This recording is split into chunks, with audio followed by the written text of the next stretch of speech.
In the intricate tapestry of human interaction, one might observe a subtle yet profound force at play: the unconscious mind.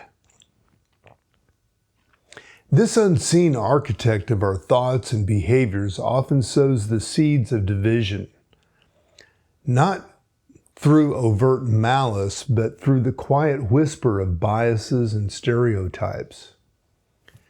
Consider the concept of implicit bias, where our minds, without our conscious consent, categorize individuals into groups, often leading to unfair judgments. These biases, ingrained through years of exposure to societal norms and media portrayals, can dictate how we treat others, fostering an environment ripe for division. We might find ourselves subtly favoring those who resemble us, not because of any rational decision, but due to an unconscious preference for the familiar. Then there's stereotyping, a cognitive shortcut that our brains employ to navigate the complexity of human diversity. Yet this efficiency comes at a cost. By labeling individuals based on perceived group characteristics, we overlook their unique identities, creating rifts where unity could have flourished. This conscious reliance on stereotypes not only divides us, but also perpetuates cycles of understanding and prejudice. The dynamics of in-group favoritism further illustrate this divide. Our unconscious mind often seeks to bolster our self-esteem by aligning with groups we identify with, leading to a natural preference for those within our in-group. This favoritism, while seemingly innocuous, can manifest as exclusion or hostility towards outgroups, creating an us versus them narrative that is the bedrock of division. Social identity, too, plays a critical role. When we derive a significant portion of our self-worth from group affiliations, whether it be nationality, religion, or profession, we inadvertently set up barriers.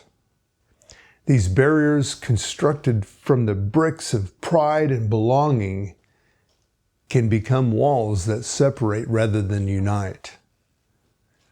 Emotional reactions, often triggered by unconscious processes, add another layer of complexity. An offhand comment, misinterpreted through the lens of past experience or cultural conditioning, can ignite conflicts. These reactions, stemming from deep-seated fears or insecurities, can escalate misunderstandings into full-blown divisions where the original intent of communication is lost in the fog of emotional response.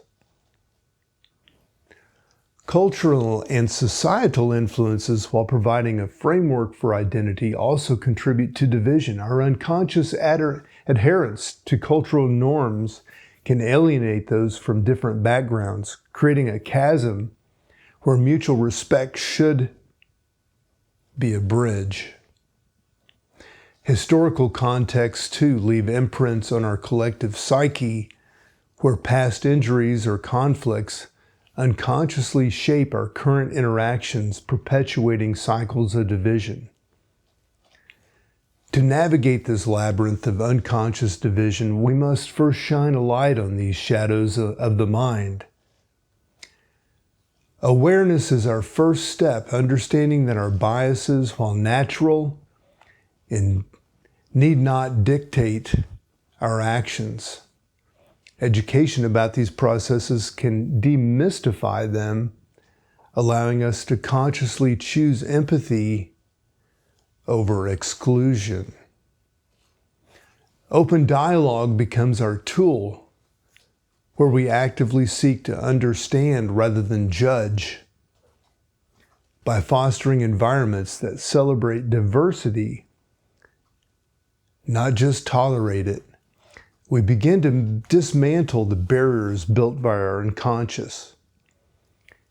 Inclusion then becomes not just a policy, but a practice where every individual story is valued, reducing the otherness that breeds division.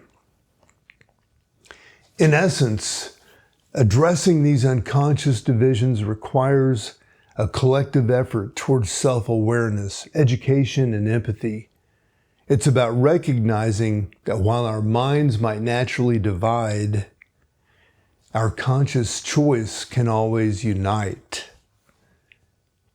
Through this understanding, we can hope to weave a new narrative, one where the unconscious biases no longer dictate the terms of our social fabric, but where conscious, compassionate interaction prevails, fostering unity over division.